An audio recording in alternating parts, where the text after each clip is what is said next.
What is up, guys? Welcome back to the Scene Invaders podcast episode. We're going to call it 399.5 tonight. This would be episode 400, but as you can see, we are missing a vital part of our team here tonight, and that is Brad from Canada. The names underneath our pictures. That is what we are missing. Yeah, and that too. Guys, we rely on Brad for a lot, and he is under the weather right now. So Coach and I are going to just wing this, and we don't have names, but I'm Chad, still introducing myself, guys, and Mr. Coach, as always. I am Coach, not from Canada. Hello, A. Right. This is a purely U.S. production tonight, guys. So, of course, we're going to hit you with what we watched this week and another fun surprise that I'm kind of curious that we have in store tonight, too. And I'm going to get us started. Corner.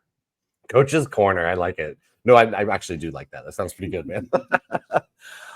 So, yeah, I'm going to start off. I was implored by a friend from Twitter and a friend of the show, Yeti Yef, to watch Chimp Crazy. I'll be going on his podcast later tonight, and he really wanted everyone to watch this show so that we could talk about it tonight.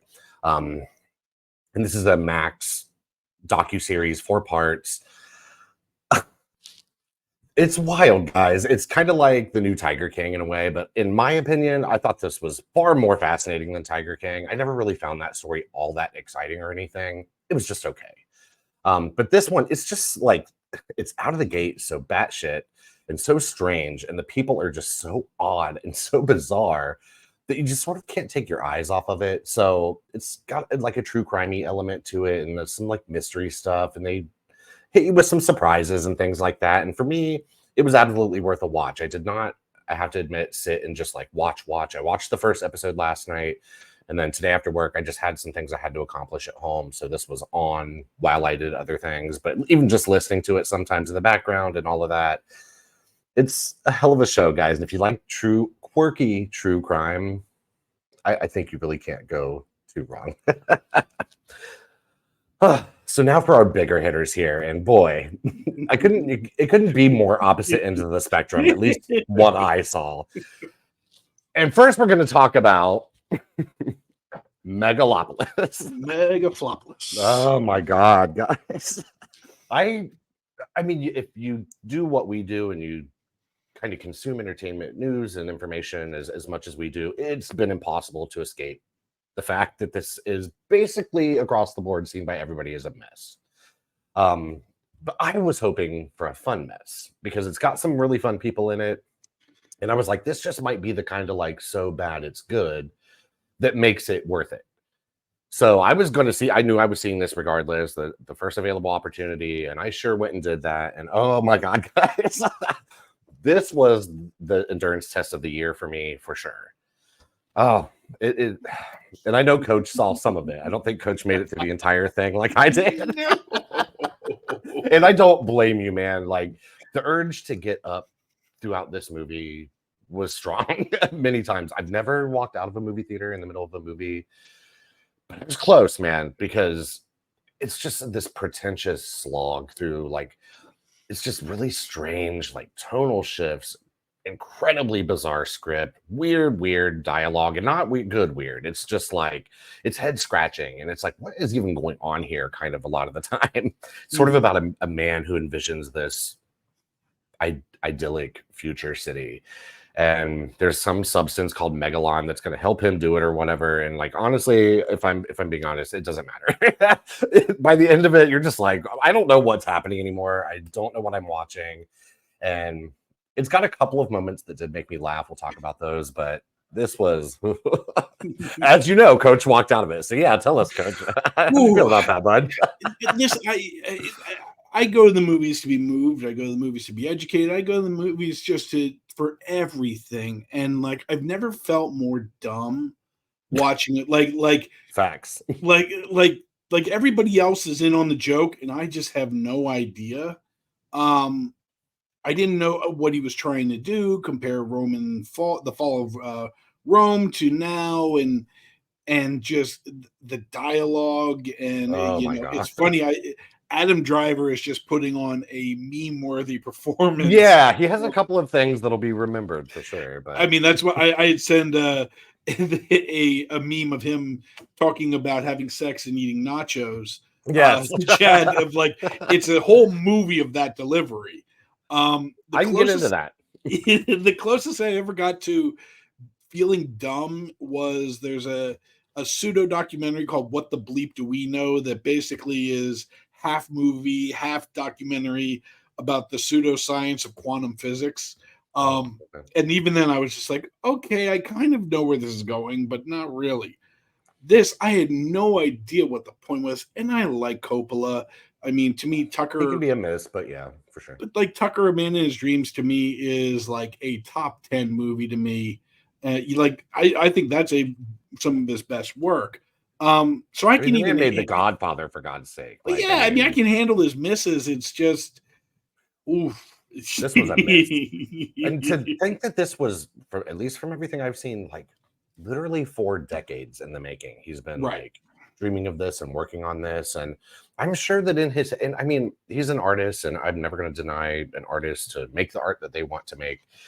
And I'm sure that in his head, this is this sublime statement on something. I don't know what that something is exactly. I don't know what that is. But I'm sure, and honestly, good for him. Like, he's gained enough clout that he can do something like this. I mean, I think this was pretty much 100% self-financed by him. He had to sell off part of his winery in order to pay for this. And I mean, honestly, I see why. Like, if you presented this to a studio, or a studio read the script on this, they would be like, absolutely the fuck not. No. Nope. We're going to go ahead and pass on that, with your name or not. Like, it's just so crazy. There are a couple of good performances. Well, I don't even know if good is the right word. Entertaining, Sure. at least in the grand scheme of things. Aubrey Plaza, who's always entertaining, she seemed like she understood the material she was given here, and she just went for broke. She just didn't give a fuck. She had a blast on screen. You could tell she was having fun in pretty much every single thing that she did, and was by far, for me, the most interesting character to watch here. I wish she had played a much bigger part. I did And like then- Shia LaBeouf. Yeah, me too, man. Were they going for an Arquette thing there? Do you think? God, Like so... where you have the Arquette kids, yeah, and then like you had the trans Arquette. Oh, okay. I don't know. So I don't know if he was going for that, or I don't know what Shia's character was supposed to be, but I enjoyed what he was. I mean, he was pretty brave doing the most of it. Yeah, I agree with that. And honestly, I think it feels like, kind of, for the most part, maybe there was a lot more direction behind the scenes than what it came across in the movie. That it just kind of almost was like everybody was handed a script and nobody given any kind of direction on how to deliver the lines or act it or any of that. And I know this has been said by a number of people, and I'm going to repeat it here. It just felt like every actor here was in a completely different movie from the one beside them. And it just had absolutely no cohesion at all. The only 2 people who seemed like they were in the same movie were Shia LaBeouf and Aubrey Plaza. And since Coach left, and I mean, like, I guess spoiler, I don't know. You can't really spoil too much about this movie, in my opinion. And God, what's his name? What's the older guy? John Voight. Yeah, John Voight. Mr. Angelina Jolie's dad. Yeah. So at a point in this movie, Aubrey Plaza's character, named Wow Platinum, basically just wants to marry. Right? Exactly. It's like, okay, dog. She basically has kind of made it known she just sort of wants to marry for some clout. Marry for rich and some notoriety, and she does, and she ends up marrying the John Voight character here. And there's some kind of like double crossing thing going on toward the end of this movie with her and the Shia LaBeouf character and him. And this is like what made me glad that I did stick through the entire thing, because it's pretty close to the end. But there's a part where they walk into the room and John Voight's laying in bed, and it looks like he has an erection. He all of a sudden pulls back the blanket and is shooting arrows at Aubrey Plaza and Shia LaBeouf. And it was so bizarre and so, I thought, hilarious. And like, one of the arrows hits like right in the asshole of Shia LaBeouf. And it's just like, what is going on? 10 points for Gryffindor. Yeah, because it's like some parts of this are trying to be played like sort of deadly serious, and then some have this like campy element to it. And this definitely had like full camp. And it made me laugh for real. And I was like, okay, this did not redeem the movie, but I'm now at least glad that I got to experience this part of it on the big screen. I think So I stayed probably 15 minutes past the infamous line read by Natalie Emmanuel where she says, "Yeah, was it everything 3 times or something like that?" oh my god, It's the back and forth between her and Adam Driver, and I'm like, okay. yeah, and she just seems so strange for this part here, in my opinion. Like she seemed kind of like the most like straightforward Hmm. performance of everybody, and maybe was meant to be like the kind of more human person that we latched onto or whatever. But it just she didn't fit, man, not for me. And it just made me wonder how stars of the caliber of what you see in this movie all ended up here. And I get it's Francis Ford Coppola for sure. And I Hmm. guess, yeah, you do have some clout saying I was in a Francis Ford Coppola film, but do you want that clout to be I was in Megalopolis? Well, yeah, For it's me, I would be weird. like, I'm good. Like, okay, listen, Jason Schwartzman and Talia Shire, they're uh, related to him. I get that. Lawrence Fishburne was in Apocalypse Now back in the day. There's been like, I get that. John Voight's probably been friends forever. I think, yeah, he was in prior movies. Like, I get the Giancarlo Esposito. Adam Driver's now the it guy, so I yeah, get that. But like, I'm impressed that he brought in an Aubrey Plaza. I'm yeah, impressed that agreed. he brought in a couple of the others, but it's like, okay, whatever you want, man. Yeah, I mean, that's basically it. And like the man, I think, is like 85 years old. So I really am genuinely glad for him that he got to finally make this after decades. But ooh, uh, I don't recommend it. Like, I really like it. I said in my short that I put up, the YouTube short, that it's simultaneously kind of a must see and an avoid at all costs, because you kind of just, if you're like us, like Coach and I, like you're going Mhm. to be curious about this. You have to sort of know. So that kind of makes it the must see. But and there are some people that really seem to love this for some reason and are defending it and fighting for it. And good. That's what art is. It's subjective and people can have their opinions. But my opinion on this is dump it. Absolutely not. This is burn all day for me, Yeah. and I can't imagine that I would ever put myself through watching this again. I just maybe like some alternate cut or something, but and also I want to say really quickly, I thought visually this movie looked terrible. I know it was $120 million, but some of the effect it just Super had this weird, saturated a very and muddy looking. I thought it looked muddy a lot of the time, and it yeah. has a couple moments like those cool. Like I thought it was cool when like the statues became animated and came to life, Mhm. and I thought that was interesting. But overall, I thought this movie looked cheap, and that 120 million had to be to like bribe these people to come be in the That's movie. his like where did the money go? And Yeah. oh And it's not well. going to make that money back, guys. I promise that. I mean, maybe at home video somehow, like if it becomes some weird like midnight movie thing, which it could. And if you saw it with the right crowd who was like going to sit and like ruin it and make fun of it the whole time, that could be fun, maybe. But to just sit and like actually watch, no, dog, I'm good. Sorry, it just made me think of like when Cats came out and they're like the saving grace will be like Cats the butthole cut. Okay, right. I've Like still never seen Cats. I've heard plenty about it though. like what could save Megalopolis? So, well, I don't think the butthole cut is going to save Okay, right. Megalopolis. No, not well. Honestly, that'd be pretty funny, but yeah, no, I don't think that's gonna do it. But yeah, so a big miss, and I mean, of course, see it if you're interested, but oof, it's gonna be a rough sit and a slog to get through, guys. It's like 2 hours and 20 minutes long. Felt like 4.5 hours, dead ass. Mhm. So on the other end of the spectrum, oh, I just went to see this last night. I felt like I was late to the party, but I've just had so much going on lately that I had not been able to catch The Wild Robot until now. I've heard nothing but good things about it out of Fantastic Fest and all of that. And I thought it looked appealing from the get go. It's the newest animation from DreamWorks. And boy, I adored this movie. I know Coach saw it too. Mhm. I absolutely loved it. I cried so much. I'm a 47-year-old man by himself at the theater. Like, I mean, not really, but like, I mean, I cried a lot, guys. Yep. It And gave me the shoulder shakes.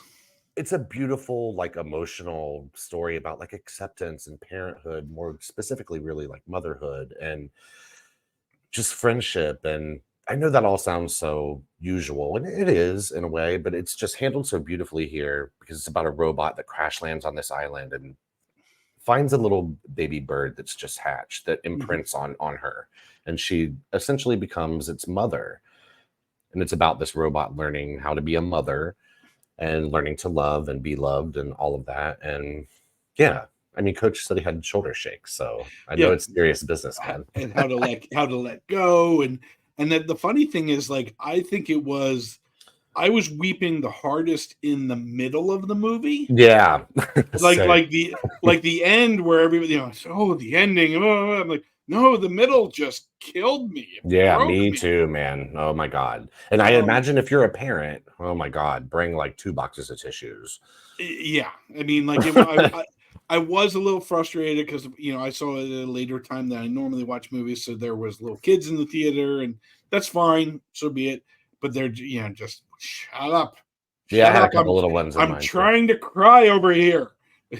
I'm going through something emotionally. Just bring a veil and wear your veil. Give your kids candy and shut them up. Exactly. But no, I'm with you on that 100%. It really blew me away, guys. It's really one of the best experiences I've had watching a movie this year. It's exciting. It's funny. It's cute. It's truly for the whole family, because adults are absolutely going to take away, I think, way more even than kids would ever take away from this. And I thought something interesting here, and this doesn't spoil anything, and this is not why we're crying in this movie constantly, but I thought this movie had a really interesting way of exploring death, because there's kind of a lot of it in this movie, but only from like the perspective of nature. And this is how nature works and animals work. It's not graphic or adult or anything like that, but it just, I can't recall like a film aimed at family that's animated that deals with it in quite this way, and in such a natural, normal way, without making it preachy or any of that. It's not Watership Down. It's not Secret of Nim. It is a little startling at the beginning when it does kind of happen. Animals being animals. And then as you get into it, you're just kind of along for the ride. Yeah, absolutely. The kids are going to be there for the cute, funny animals, and the adults are going to be there for all of the thematic elements of it. That's what's going to suck you in. That's what sucked me in. Like I said, parenthood, motherhood, friendship, acceptance, letting go, all of that. It really is. It's just so incredibly beautiful, guys. And definitely, I really loved Inside Out 2 as well this year, as far as animated family features go. But this is a head and shoulders above Inside Out 2 for me. This is definitely like a step up, in my opinion. Not that Inside Out 2 is bad. I highly recommend that as well. But this just hit so hard, and it felt so real. And yeah, it's wonderful. I was impressed by a lot of the voice acting. I mean, other than the 2 leads, it is kind of second tier people, which, I mean, listen, the fact that they found the thing for Matthew Berry, who's one of my favorites, but you got Mark Hamill, Vin Rames, Catherine O'Hara, like a kind of a who's who, but none of them really stand out except for like Vin Rames. Bill Nighy is Longneck, who is basically like, he holds everything together. He gives that little extra bit of dialogue that really just wrenches the last bit of emotion. Oh God, for real. Where it's that's just real. Like, we'll show you a little bit, but then Bill Nighy will come in and be like, you have to cry here. You're going to cry. I'm going to tell you why you're going to cry. I didn't understand the need for Lupita Nyong'o or Pedro Pascal for Roz and Fink, but it worked. It's kind of one of those... I can't believe this is Lupita Nyong'o. That's what I kept thinking. I think it's a great voice performance, but sure. And I guess that's sort of what you're meant to do, is disappear into it. But yeah, I never thought of her. Well, yeah, it's kind of the old head in me that still wants animation with lesser actors. Like, sure, if you're a star, I think we kind of agree a little bit on that. Oh, definitely. I mean, I get it sometimes, but it really truly is animation. And for the most part, like, when I watch something like that, I don't sit and really look for. Occasionally, you'll get a voice that's so distinctive that it's just impossible to not know who it is. But for the most part, like, I usually just sort of like melt into it, and then I never really even think about that part of it. So that's never a draw for me. I didn't notice names. I didn't notice any of these characters or any of these actors until I looked it up afterward. I thought maybe, like long neck. Oh, it's a British actor. That's about all as Mhm. far as I got. The Matthew Berry guy was like, oh, I thought that sounds an awful lot like him, but that was the Beaver. Uh, it was I Matthew loved Berry. him. Oh my god. Um, yeah, just I mean, great to take your kids to, great to not take your kids to, you Absolutely. know, just great. And the kids probably like this is a tearjerker for adults. I think the Yes. kids they might get a couple of moments if they're sensitive that because they I mean it swells the music. It does things to sort of like Yep. promote feelings and chills and tears and all that kind of stuff. But like this is really going to hit you the most as an adult. And I don't have kids. I know Coach doesn't have kids. But I felt it 100%. And honestly, it just made me think about like sort of my mother and Yeah. her like probably a lot of the things she felt and watching me graduate, watching me move out, watching me Yeah. move here to Florida, like all of that kind of stuff. And It gave me very like year-end banquet when, I send off the seniors type of thing. yeah, It's like, guys, we don't say goodbye. We just say see you next time. yeah, that's right. Like that type of stuff. And just it gives you those welling up feelings. Oh, definitely. And it is also it's beautiful to look at. And it Mhm. is quite funny as well. It's very funny. I laughed and cried a ton. I probably cried a little bit more than I laughed, but it is quite funny. And yeah, couldn't recommend it enough, guys. This is an absolute buy for me. 100%. I'll most certainly be revisiting this movie probably too many times.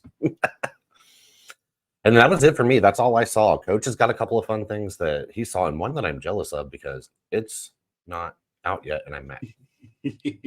So, listen, this TikTok app, I'm going to say that like I'm an old man, but like the TikTok app, there's some creators that do movie clips, and for some reason, they know how to just pick the perfect clip where you're just like, man, I really want to see this.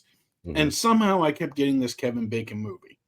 It just like a little clip here. I'm like, man, that just looks, like interesting. So the movie is called Taking Chance. It's an HBO made for HBO movie from 2009. Oh, okay. Um, I've never even heard of it. it's based on real time events of a Lieutenant Colonel Michael Strobel. He is a pencil pusher in the Marines, where he saw a little bit of time, but ultimately is an analyst behind the scenes. So he's a high ranking Marine official, and he volunteers to be an escort officer. Now, what an escort officer does is they accompany the bodies of fallen soldiers. So he had seen that this kid had passed away in combat, was killed in action, but he was from his hometown. So it just is something that he felt that he should do. And the pageantry and like, listen, we live in these, it's a very ridiculous patriotic time right now where we have two sides arguing who's less or more than Constantly. anybody else. Yeah, of All right. course. And this isn't a matter of picking sides. It's just a matter of like, okay, I wanted to see something about respect. And Sure. basically, this guy is always accompanying the remains in the coffin and the procedure of the whole thing. Basically, on the return from fighting in Iraq all the way to Wyoming, where the young man is laid to rest with his family, and just the pageantry of it, the respect and the detail of the procedure is just very, listen, it's interesting, but it's also awe-inspiring. Kevin Bacon does an amazing job in this. I I mean, love it's him. basically him the entire movie with a coffin. Okay. And it's, like how it goes on planes and stuff like that, and how these people come in and out of the procedure, Sure. for lack of a better term. Really interesting. Check it out on HBO Max. It's one of those you'll just kind of get lost in it. It's relatively short. It's an hour and 17 minutes. Oh, wow. It sounds like a good Um, Sunday afternoon movie, man. yeah, it's one of those where, like, listen, some people, when they do their jobs, you respect the pageantry of it, Sure. or just like the way that they do it. Like somebody that's so meticulous in what they do. If you have Especially this people who do jobs that you probably yourself probably aren't don't really want. built for or don't want to do. Yeah. Correct. And there's a detail in it. Listen, it is a patriotic movie. It is you'll feel good about your country, but at the Good. same time, you'll be like, oh man, that kind of sucks that these guys sacrifice himself. But it's not a side choosing movie. And see, I love that. I don't mind.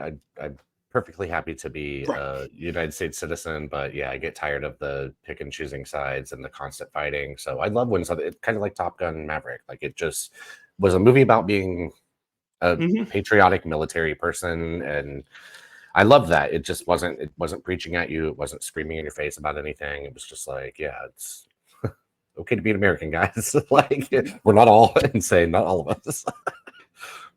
Okay, so we go from the proto culture to the counterculture, and I got to see Saturday Night, the Jason Reitman penned version of an hour and a half before the first airing of Saturday Night Live. Okay, is it done in? Well, you'll probably get into it. I was gonna say, is it done in real time? Well, it's done. They cram 100. Well, it's 130 minutes in 149 minutes. Okay. Sorry, it's an hour and 49 minutes, and it's an hour and a half, I believe. I see. Okay. So I get you. There's a little bit of extra, and there's a little bit of meat. God, this was so much fun. And it looks fun, man. Like for our age, I think this is going to be a home run. I think for 20-somethings, they're just not really going to get it.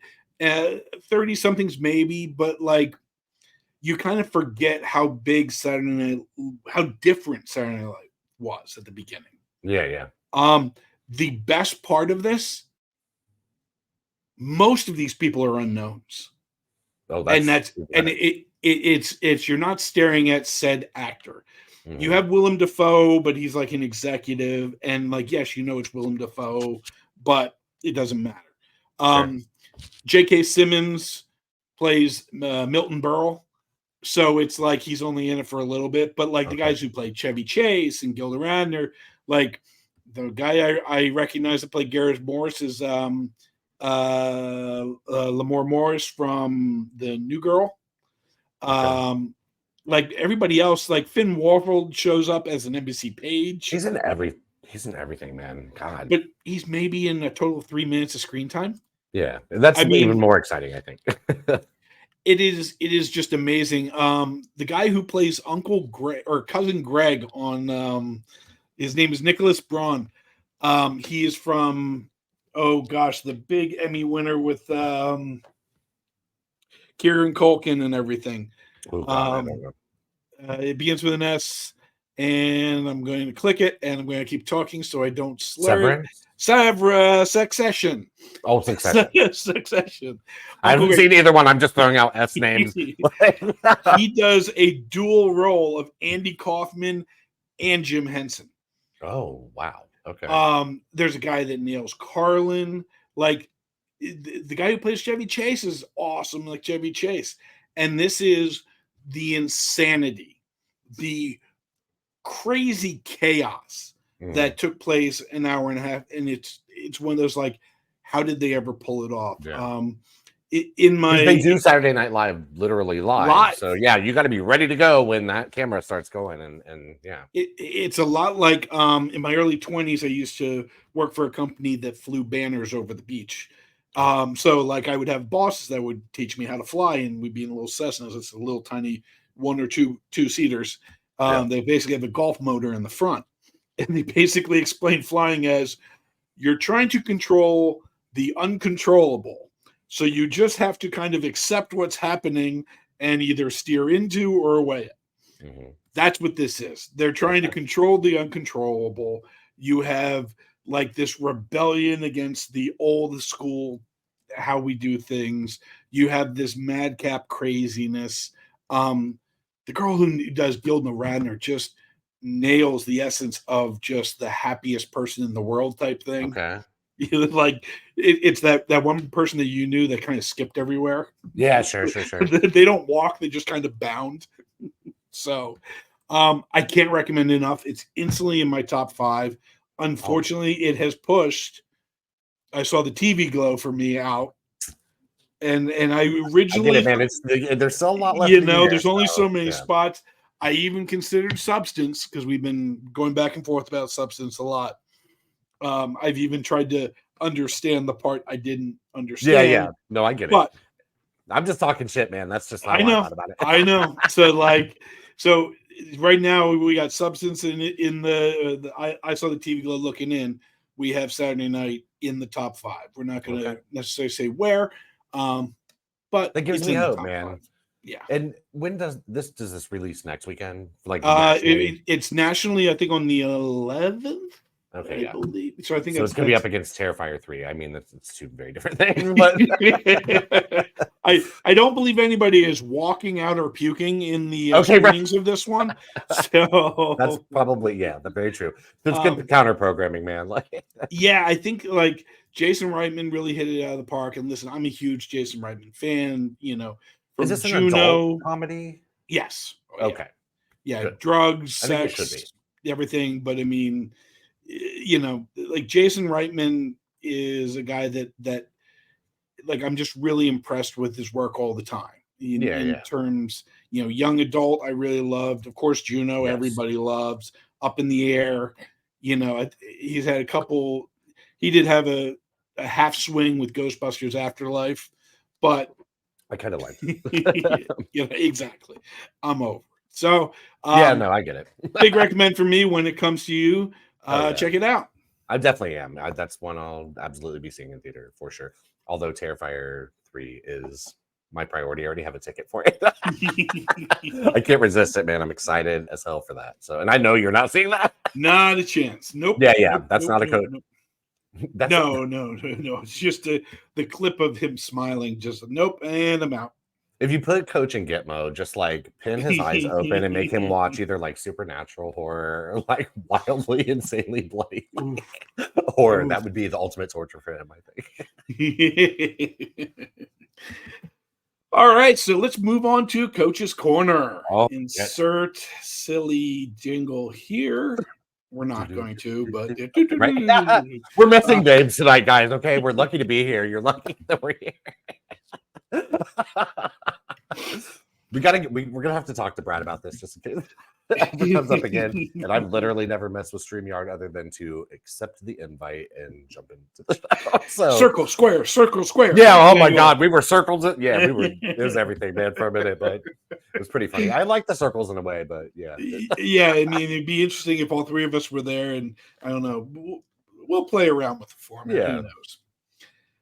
So, Chad. You were a virgin podcaster, right? You were not podcasting before Scene Invaders, correct? No, sir. I was not.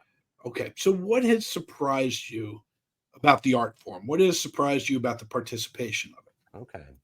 I guess this isn't really a surprise. I guess I knew it would be like this, but just how much fun it is. And kind of what surprises me every time when we end the show and stuff, I am just always, I forget that we're recording most of the time. And I just feel like I'm just sitting here and talking with friends and stuff, which I guess probably is a good thing.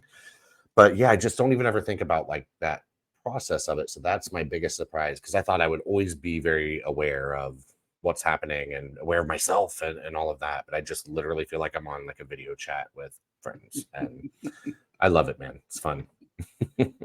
Okay. What part of the procedure did you like?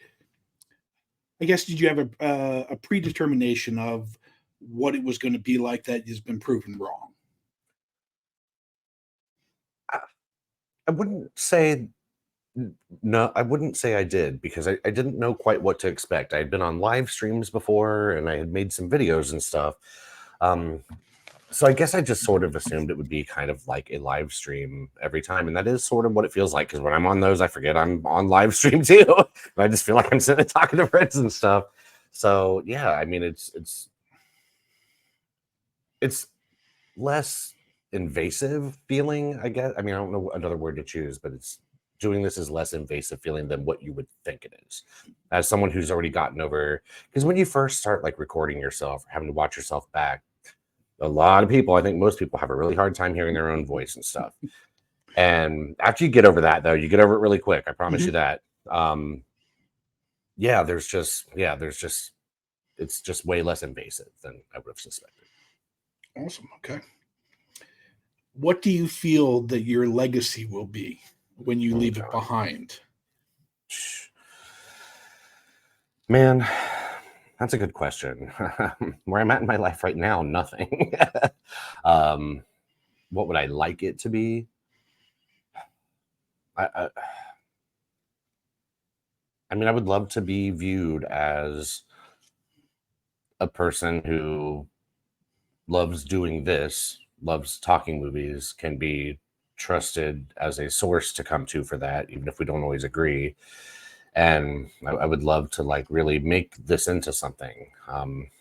And that's exactly what we're doing here. That's why we do this podcast and make videos and all of that kind of stuff. And it sounds so crazy. I mean, I'm 47 and I don't want to use the word influencer. I think that's stupid, but to be like someone who wants to make content like this for YouTube or the internet, but it's just because I love it and I'm passionate about it and I want that to come across. And yeah, I'm very earnest in that. I really love it. And I love this stuff. I love it. Even if I'm screaming into the void or we're all screaming into the void, I still love it. And if it never amounts to anything, maybe there are at least a few people who will be like, yeah, I always liked listening to him or what he did or liked his opinion. And yeah. Forgive the morbid mortality of this next one, but how long do you think your legacy will last?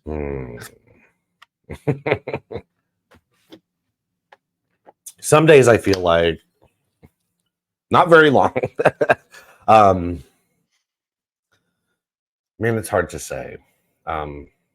It's been a hell of a few years in my life, and I've been in some weird places and could probably work harder sometimes than what I do, but I'm also juggling a full-time job. I'm juggling personal things that sometimes hold you back a little bit. And if I can kind of get over those hurdles, not the full-time job hurdle, at least for now, I'd love to get rid of that eventually. But get over the hurdle of holding myself back. Nobody holds me back or beats me up the way I do it to myself. And I feel like an imposter sometimes. I think a lot of people probably do say that, but I feel like I'm like, who the fuck? I'm like, who the fuck cares what I had to say about any of this shit? And I'm like making a video, and then I'm super hard on myself about it. And I need to get over that part of myself being so self-critical and just be myself and do me. And that's always when the stuff has always been most successful for me. And yeah, I need to allow it to happen. So hopefully if I can get over that a long time, man, like that's the hope. Okay, cool.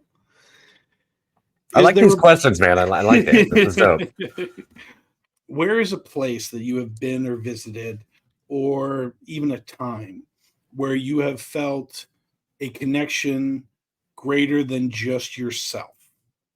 Now that can be to a idea, a spiritual, a religious, or where is a place that you've been that you have felt smaller or bigger than what you are?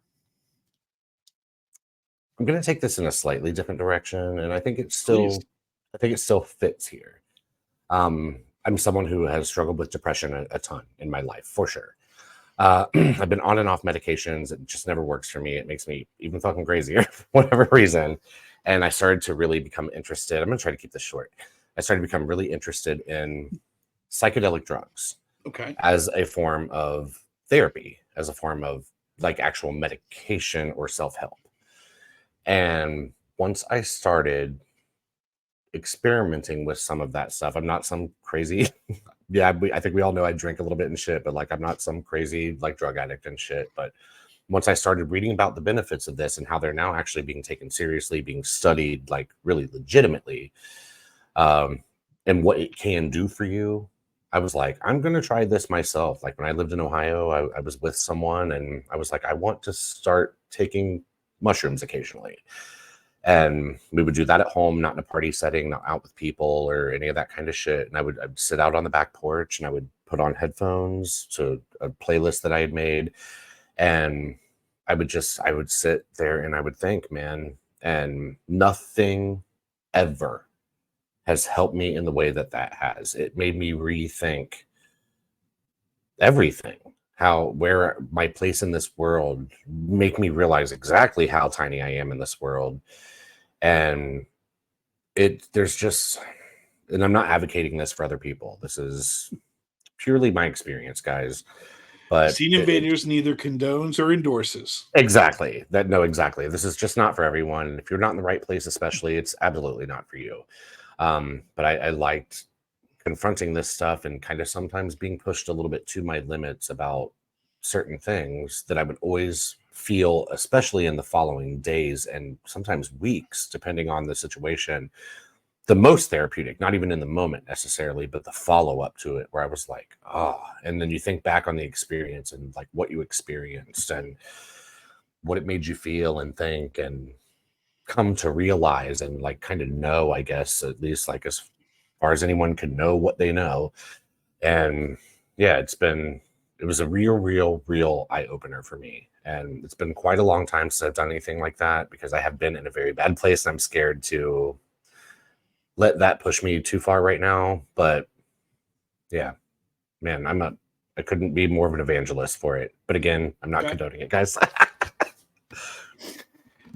So I'm going to tell a little story on the next one and see if you can relate in any way, shape, or form. I want you to kind of think of a memory that instantly brings you almost laughter. When I was 12 years old, I was right in the back seat of a car. My friend was in the passenger seat and his mother was driving us. We had just gone to the mall. I had picked up a cassette tape of Van Morrison because I was 40 years old when I was 12. And we were driving back and we had the right of way and there was a stop sign in a Y and the other car kind of blew it and then slammed on its brakes. My friend's mom slammed on the brakes and we avoided the collision. And she rolled down the window and she yelled at the guy, "Stop sign means stop." And my buddy in the front seat, as we continue on the way, goes, "Ba-da!" And that memory I can always conjure up, just to get a little laugh of his perfect comedic timing, just to say "duh." I'm envious of the people who are so quick like that sometimes too, man. Like I can be, but not all the time. So, what is a memory in your life that you can think of at any time that instantly brings you the joy and almost an audible laugh? Okay, so God, as soon as you mentioned this is literally the very first thing that popped in my head. It sounds so rotted, guys, and fuck. Sorry, I'm a wayward individual, guys. But when I was in high school, I had a best friend. Her name was Amanda. We went to junior high together, and then she moved between junior high and high school, but we remained very close. And she was a fair amount away, like a couple hours away. But we talked on the phone all the time. And then during high school, between my sophomore and junior year, her parents took legal custody of me for my final 2 years of high school, and I ended up moving in with them and transferring to 2 hours away and all of that kind of stuff. So we spent a lot of time together, and we had a lot of friends, and we were bad kids. We would party a lot and all that kind of stuff. But this girl, guys, Amanda, I know you're listening. No, I'm just kidding. I haven't talked to her in a long time, but she would, as a party trick, lay down in the middle of the floor at God, I can't believe I'm about to say this word, guys, and make herself queef. And it was the funniest fucking shit ever in the entire world. I was like, everybody would scream and die laughing. And every time she did it, no matter how many times. And yeah, that's the first thing I thought of. So I guess welcome to my head. I don't know. But yeah, that shit, it brings a smile to my face. I still think about it, man. It's so funny. I've told that story to too many people. I said queef, fuck. It's over, guys. Oh, Lord. Okay, what is he goes, okay. What is an event that's suitable for the podcast? No, I'm kidding. What is an event where someone you know and love has surprised you in an incredibly good way? Like something you couldn't believe that they were capable of doing, but surprised you. It's one of those I remember like we had rented a beach house on the bay as a family, and my parents had seen my tattoo for the first time, so they were not happy. And I just the same day as they were pissed off at me, I watched my dad climb up a pillar on the deck docking and just jump in, almost cannonball into the water. And it was just something so out of place for him that I was impressed and surprised at the same time. So, like, I guess, what's a joyous moment that somebody surprised you with? Okay, and I this is a way better story, guys. Okay, I was about to say, I swear like, it's not about psychedelic no one's drugs laying or down, creeps, right? guys. Okay. But I was with someone named Michael for 11 years when I lived in Ohio before I moved here. Mhm. And I mean, shout out Michael, I guess, if you're somehow listening to this, and I don't hate you. And yeah, anyway, there's a lot of baggage there, but he's not a terrible person, but I had to get out of that situation.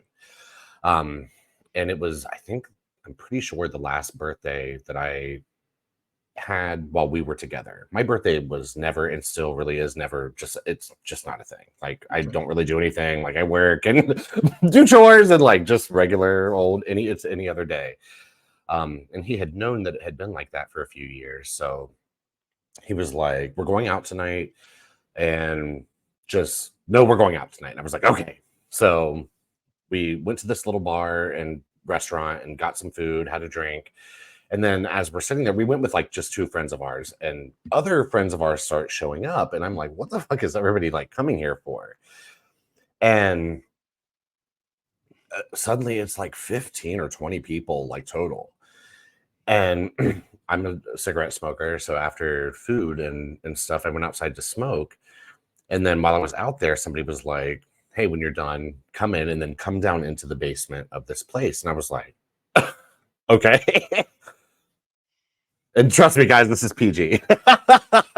So I went down there, and Michael had found this man who gave haunted tours of old buildings in Columbus, Ohio, which is where I lived prior to where I am now.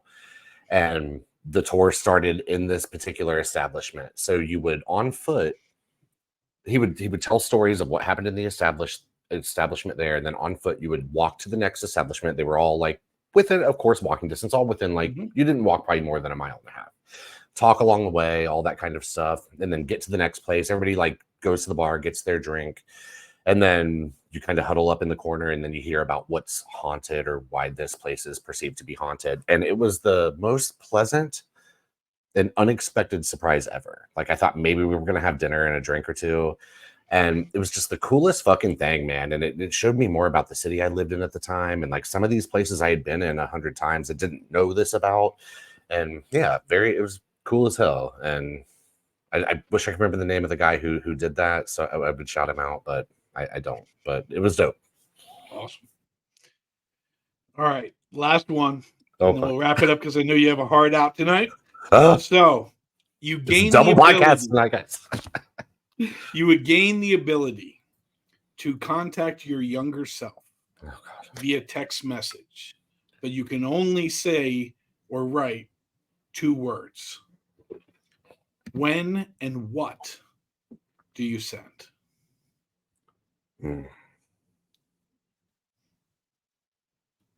That is a good question. God, and I've never really thought about this. I was a kid bullied a ton growing up. Like, I was always different than the other kids. I went to a rural school in like a very small town. And I did not have a great time through like elementary school and junior high. I found myself a little bit more in high school when I became like a weirdo.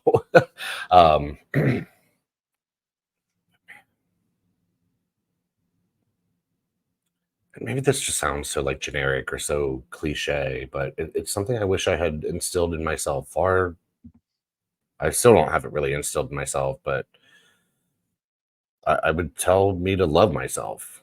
I just have always struggled with that, man. And I think just kind of growing up the way I did, being bullied that much, and then all of that, I've never been able to I have this weird block with truly like loving and caring for myself or about myself. And if I could truly know that was me speaking from the future saying this is vital, this is vital, that could have had a really, really big impact on me. And yeah, God, it sounds generic, but it's real, man. I couldn't be more real about that. Well, Chad, you are loved. This has been Coach's Corner. We won't insert What would you silly say? music now. I would love to know what you would say to yourself. I'm just curious. So when I'd left for college. My father, when I had a quadruple bypass, had a heart attack in a movie theater of all things. Oh, fuck. Okay.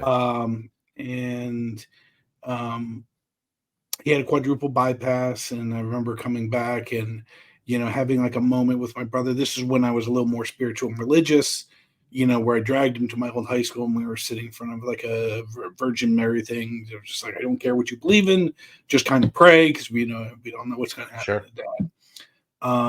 Subsequently, after that, he got hooked on pills. He was part of the OxyContin problem that was basically on where like the doctor just kept prescribing him like candy. And it came to the point where like he had OD'd, and my brother was there to witness it, and I was there to witness it, and like we were the ones calling the ambulance as he was unresponsive but responsive at the same time. Sure. And there happened a couple times, and it led to a divorce. And I don't think I talked to my father for about 3 years. Okay. And I think if I had the ability to send a two-word text back to myself back in that time, it would be embrace forgiveness. Yeah. In terms of, like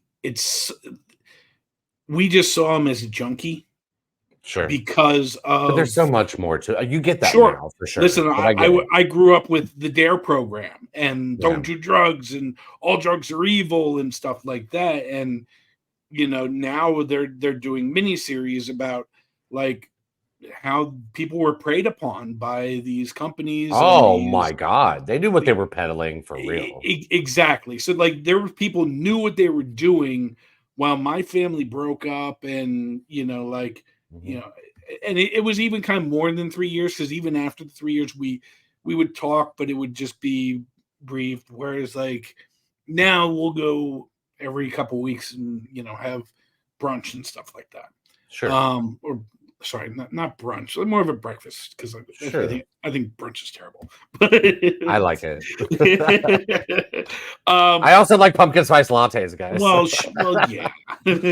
So yeah, I would say, and yeah, I think two great things. I think we just have the title of the episode now is love yourself and embrace forgiveness. Yeah, I feel that for sure. Really quick. So just before we leave, guys, just really quick, since you talked about your dad, I'm going to do it really quick. I know this is a movie podcast. No, you're good. It's just interesting because I grew up basically without my biological father. He left when I was very, very young, and I grew up with a stepfather who was my father growing up. And I had a little bit of a relationship when I was very early, like elementary school. And then from then on, it just completely dried up. I never spoke to him. And he did my mom really dirty, man. Like he would move around to avoid paying child support and all that kind of shit. And I just basically hated him because of that. And because especially I didn't know him, I just didn't care. And then I did have an opportunity several years back, maybe 7 or 8 years, something like that, to meet up with him. And I chose to turn it down. I was just like, it's just a little too late for me. And then it's been within this past year, I got a text message from a stepsister that I've only met once, who was like, hey, I just wanted to let you know Dad died. And I was like, basically I was like, sorry for your loss. I know that sounds awful, but two very different situations. But I mean, maybe too, like, I don't know if that would have changed me to embrace forgiveness in that way too, but oh, well, listen, I don't think those words would have changed my stubbornness at that point anyway. Yeah, but I would like to believe that it might have. Yeah, of course, for sure. And especially too, like I said, if you're you're talking like, this is you from the future, mild ass style, that kind of stuff. Oh, sorry. In my scenario, it was like your name would come up, like like kind of like in my old ass of like, of course. But that would have an impact for sure. Because you hear adults like say things to you all the time while you're growing up, and you're like, oh, sure. But as you become an adult, you're like, yeah, but the shit they were saying is true as fuck. But Yeah, it's a little bit different coming from you yourself. But yeah, we got deep tonight, guys. I guess, God, sorry, I couldn't stop talking about this shit. I liked those questions, man. That was really interesting. And I think we should do that for all of us on here. And it kind of lets everybody get to know all of us a little bit better. And not the same questions, of course, but a sort of format we like could do this. the same thing with Brad, but every answer would just be laying Canadian wood.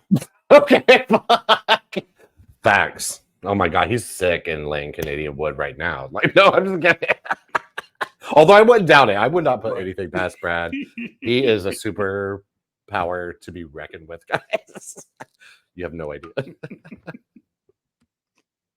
Well, like and subscribe. Hit us up on our socials. Hit up on our YouTube. That is Scene Invaders Podcast. Not Scene Invaders, but Scene Invaders Podcast. We are the yellow guys. So also hit us up on Twitter, and our LinkedIn has not LinkedIn. That would be if you want to hire us. Though. But Linktree would give you all of our socials. Yeah, I'm going to hand it off to Chad because I have just butchered it. But no, it was amazing, man. And we put our Linktree in every episode. And like I said, you can get in touch with each of us individually on Twitter or wherever it may be. Of course, it gives links to YouTube where you can catch the audio podcast and all of that. And this has been, again, I'm going to reiterate it, episode 399.5, guys. We might have to mark it as 400 when we upload it, but we are absolutely not, we are determined not to call this 400 without Mr. Brad from Canada here, who hopefully will be back next week. And if not, then we're sending a search party to Canada because that's going to be crazy. But anyways, thanks, guys. We appreciate y'all, and thanks for listening. Good night. Take care. Good night. We needed a how's it going? I should have done that tonight. But